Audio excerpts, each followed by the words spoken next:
We're very fortunate today to have with us Leland Miller, who I've met in a number of conferences and settings and heard him elaborate on a number of important issues that relate to China. Not only does he have a legal background, not only is he a specialist on China, but he, as I mentioned earlier, has set up a new company to essentially try to mirror what the Federal Reserve does with its Beige Book, except provide the same kind of information for China. So we're in a very fortunate situation to have an extremely knowledgeable person and someone who tries to be as objective as the Fed tries to be in its presentation of data. So Lee, let's start with the question that everyone's asking about gross domestic product. How fast do you think China's going to grow this year, next year, and how good do you think the statistics are, and how much confidence do you have in them? Well, the biggest question about GDP is, do you believe the actual number? I've certainly fallen in the camp where the number is made up. China growth right now is nowhere near 7%. Where is it? I don't know. Our best guess internally is maybe it's 4.5%, but there's really no way to tell. I think there's then two ways to actually answer this question. The first is, if you're involved in capital markets and you're having to make a reaction on announced GDP numbers, where do you see the number going in the next 2 years? The most important thing to understand there is it's a political number. And so there's a lot of people out there making guesses that the Chinese in 5 months' time or 6 months' time are going to start announcing 5.5% or something like that. The Chinese are going to manage this in a very measured way. There's an understanding next year you're allowed to drop below 7, but not much more than that. So I would be very surprised in the next 2 years if the Chinese acknowledge GDP numbers that are anything much below 6.5, somewhere in the 6.5 at the lowest end of this.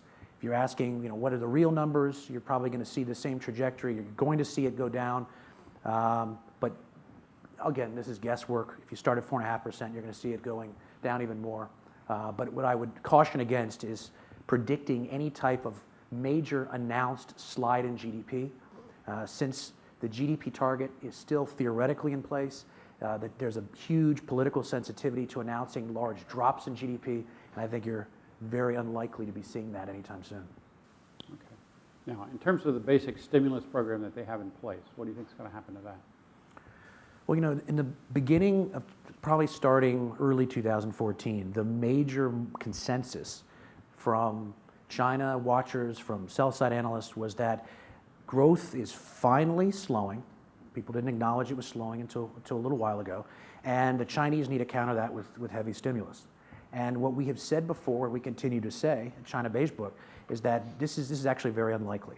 The idea that the Chinese economy needs heavy stimulus right now is, I think, a misconception. But more importantly, if the Chinese leadership decides they want to do big bang stimulus, it's just not going to work. And you've seen that in small doses already, but I think the reality is, if you look at our CapEx data, it's been very, very weak over the last year and a half. The credit data has been at a very low level the last couple of years. And the reality is, if firms on the ground don't want to borrow and they don't want to spend, you're going to have a very hard time pumping stimulus into the economy and have it be picked up and have there be any bump from it. The one asterisk here, of course, is fiscal stimulus. So a lot of people have finally come around to the understanding that monetary stimulus no longer works well or no longer works hardly at all, but the Chinese have the ability to do fiscal stimulus, probably for a little while. But I think this is uncharted territory for one.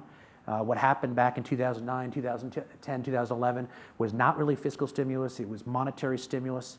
Which is very hard to differentiate in the China context. But in any case, there are levers the Chinese still can do. They certainly can provide rebates on things, and they can cut taxes, and they can help things out in the margins. But these are one-off hits. They might help in a particular quarter. They're not going to fix the system. So the idea that stimulus at this point is something that can keep China on track is, I think, a major misconception. Okay. Now, I've heard you in other contexts talk about the quality of China's statistics. Obviously, this is a vast subject. We can't go into it in great detail. But do you think the quality of the statistics is improving? And second, if it's not, what do you think they could do in the short run rather than a major overhaul of the system? I don't think Chinese statistics are good, but I think the fairest way of assessing this is by breaking them down into useless, directionally useful, and theoretically useful in small doses. And I'll give an example of this. So in the useless category would be the unemployment. So there's something called urban registered unemployed. I make the comparison to, it's sort of like going to Greenwich, Connecticut and doing an unemployment rate for 30 to 35-year-old males and broadcasting that as China's unemployment rate. Nobody believes that the unemployment rate, which China publishes, is real. That is in the useless camp. In the directionally useful, and probably GDP. We usually don't have, even directionally, the same data as GDP, but it does signal that there's a slowdown now, and so it's not without some uses. The more interesting category, I think, is actually the third one, and that's something, some of the credit data would fall in that. So for instance, total social financing came out in 2011. It replaced bank lending. In the past, bank lending was something China watchers watch really closely. Total social finance was the next generation of this number. It included bonds and it included shadow banking and other things into this total social finance figure. And it was actually a major advance. But of course, the numbers annually had methodological problems. There was double counting. There still is. But it was a useful year-on-year number looked at annually. But of course, the Chinese had to go the next step and started demanding that their statistics bureau break it down quarterly and then monthly. And I think what happens there is there's a political mandate to have certain data, and there's a very understaffed statistics bureau. There's not enough resources. And so when they start breaking them down, the numbers become more and more nonsensical as the data periods are shrunk. And so whereas total social finance on an annual basis is actually something you might want to look at, the monthly numbers are totally ludicrous. So it's, there's really levels of problems with Chinese statistics. What we talked about in both the panels this morning was the question of China transitioning to new directions in the economy, how to pull it off, what are the likelihoods of it. Can you give us your take on this whole issue of shifting from an investment-driven to a consumption-driven economy? How likely is it? Mm-hmm. What are the factors that mitigate against it? What factors mitigate in favor of it? Right. Well, it's what China needs to do, and the leadership understands that. But what's amusing about the term, consumption to investment to consumption rebalancing is people think that you can sort of flip a switch, you can snap your fingers and then create this trajectory. But in a lot of ways, this rebalancing is done by reversing financial repression. So if you're trying to create a society that's more based on domestic consumption and less on state involvement, you need to reverse some of the major elements that have defined the Chinese economic system for years and years. One of them has been to keep the currency appreciated and stronger. A lot of people looked at the old way that China used to do things. When they needed a jolt of growth, they would devalue the currency, they'd juice exports, they'd get their GDP that way. And because of that, there's been a lot of predictions that China's going to revert to that again. I think that's actually quite unlikely, except in a bilateral versus the dollar type of depreciation. But keeping the currency strong puts more purchasing power in the pockets of households. It's one way to push towards consumption. Cutting down on subsidies to state-owned enterprises. Eliminating constantly cheap credit, which puts small, medium-sized enterprises on the same level as large SOEs, large politically connected SOEs, meaning that the small, medium-sized enterprises can't get the credit, have to go to the shadow banking system, and get the credit get the capital for much higher cost. Some of these are happening. Obviously, the currency is staying a lot stronger than a lot of people have predicted. There's been promises on the subsidy side. There has been efforts, although not very good ones, at fixing the credit system. But this is a long process. It's not something that can be accomplished in 2, 3, even 5 years.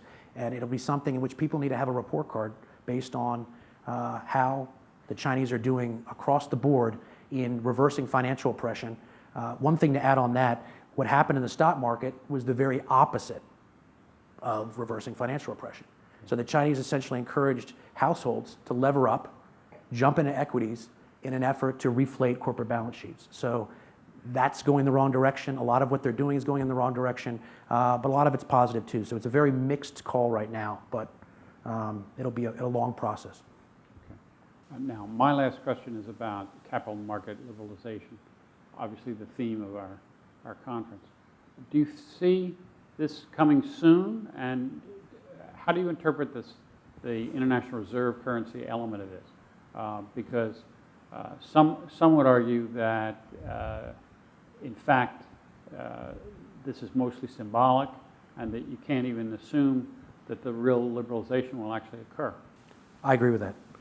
Yeah, I think that what's been going on with the yuan and the SDR, the IMF's SDR, has been actually quite amusing. It's been a politically charged push that doesn't have economic rationale behind it. What happened is, and this caused some of the problems we saw last summer, the Chinese leadership decided at a certain point that it was very, very, very important to get the yuan into the IMF's SDR basket. As a result, they were doing all kinds of reforms, including making sure that the offshore and the onshore currency weren't being traded at very different levels, and it's one of the reasons you saw the devaluation to sort of push these things together. But there's been a view that China will gain from this, and there are reasons to believe China will gain from this, but part of it is that they think, I think the leadership thinks that there will be a global stamp of approval on the way they've managed the economy, and that's important for legitimacy reasons. And I think the other thing is there's this somewhat convoluted argument that if the yuan is in the SDR, then more central banks will have to buy it, and as a result, a lot of the buying that takes place because the Chinese leadership is having to intervene in the market to keep the currency stronger will be replaced by foreign central banks. Now, maybe that happens on a small scale, but I think this has convinced people that much more dramatic changes are afoot. And what we've argued since this push started is that actually granting the Chinese inclusion in the basket will probably be a hindrance to the reform effort because you're taking a lot of the wind. They've accomplished it, check the box, getting the IMF stamp of approval. And the other problem is as you continue to liberalize your system, people talk about the impossible trinity.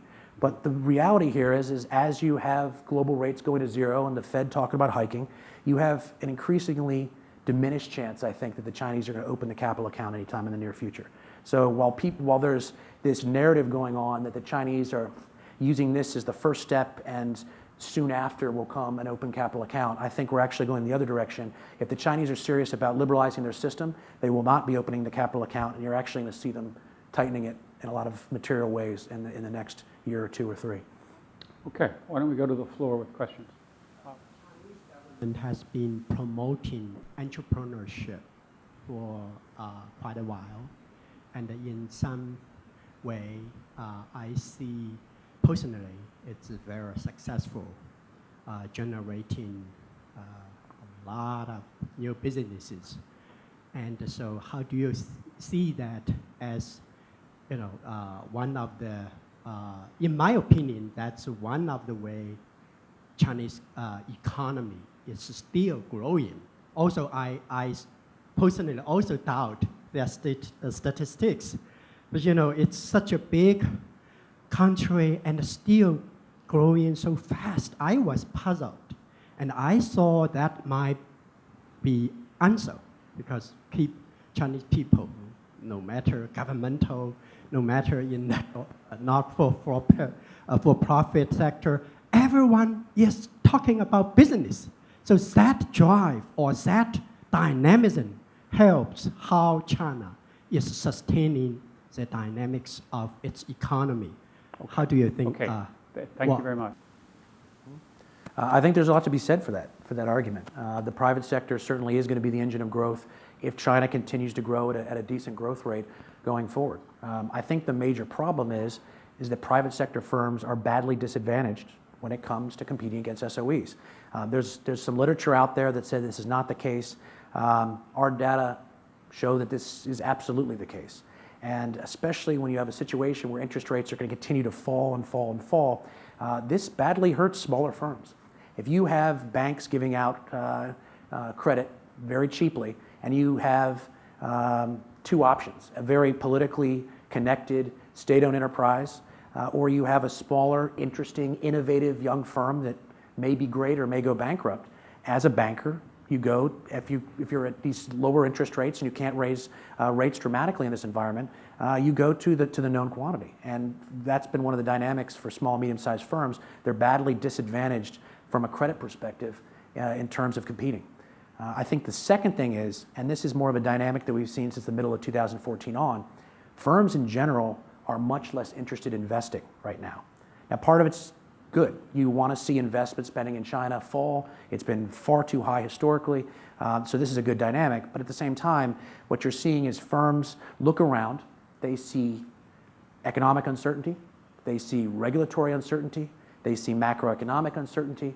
They see monetary policy uncertainty, and they don't want to spend. And part of this is being able to get firms credit at a competitive rate, and part of it's encouraging them that good things are happening on the ground, and they want to be borrowing and they want to be spending in order to create sustainable growth going forward. And there's been a real problem with that in the last month. And I think part of this is due to the fact that China's leadership needs to make sure it continues to reinforce the idea and the narrative that they are doing everything they can to reform and restructure the system, even if there'll be pain in the short term and even the medium term.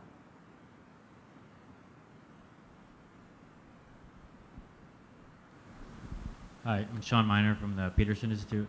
I don't have a question, but I was going to see if I could get you to expand on the GDP figure.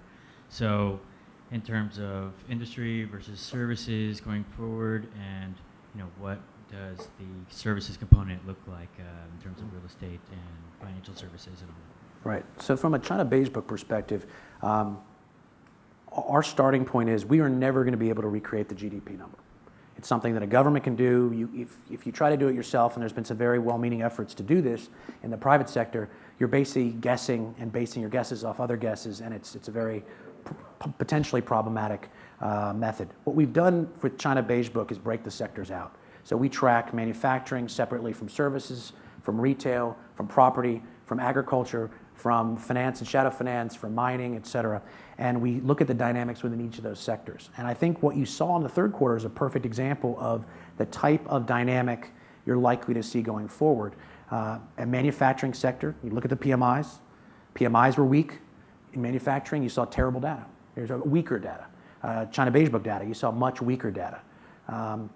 Manufacturing is weakened. It'll continue to weaken. Whereas services, it didn't compensate for the manufacturing weakness, but it remained strong enough to continue to build growth. So there's not really a mechanical, formulaic way, I think, of doing this. There are, but everything is a lot of presupposition. So one of the things that we try to do is track the performance of firms in the manufacturing sector versus the performance of firms in the service sector versus retail and others, and see how they compare across growth metrics, labor metrics, and credit metrics. And right now you have a very mixed picture. Minchin? This question is about the debate about Chinese productivity, because you must be aware of Harry Wu's work on this. Do you have any insight on the level of productivity increase in China? Because this is really the key to future Chinese income. Sure. We were actually talking about this over lunch earlier. We do not have a productivity indicator. What we do, however, is we track, we have very granular credit data, and we track which firms are borrowing, which firms are getting rejected from their loan applications, how much of, both from the lender side and the borrower side, how much of capital is going into rolling over old loans versus supporting new growth. So we've looked at it. There's no number we have. It would be much more convenient if we did, but there's no number we have in terms of the direction of productivity. But we are able to look at the effectiveness of credit and some other things. That's obviously not going in a good direction. And so we have serious concerns on productivity if you look at it by triangulating what we're seeing in the growth environment, what we're seeing in terms of credit, and of course the labor picture. But the answer is it's not going in a good direction from what we've been able to ascertain. Steve?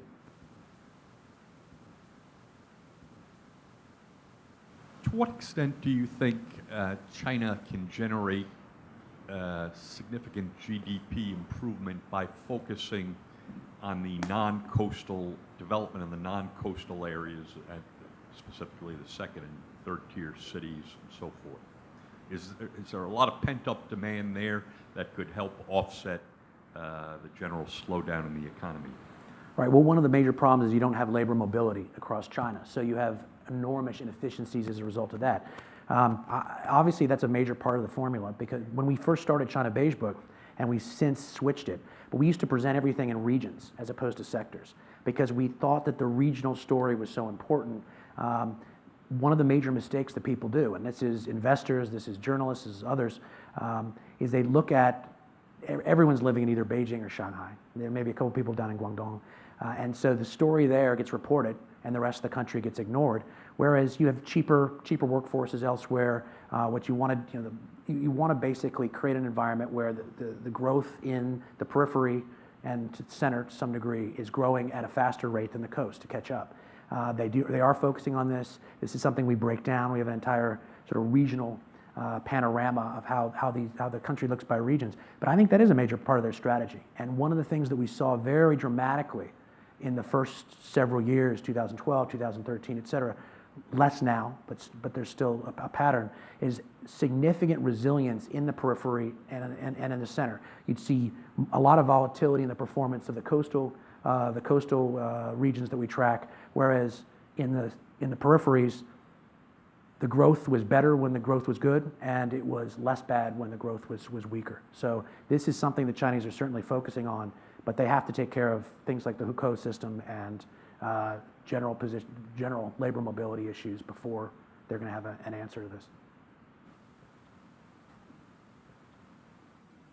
Hi, Simon from Tencent. You just now mentioned yuan joining SDR. A lot of people expect more financial reforms going on, and to join SDR is not the ultimate goal for China to conduct reform. But you seem to have a different idea. Can you please elaborate on that idea?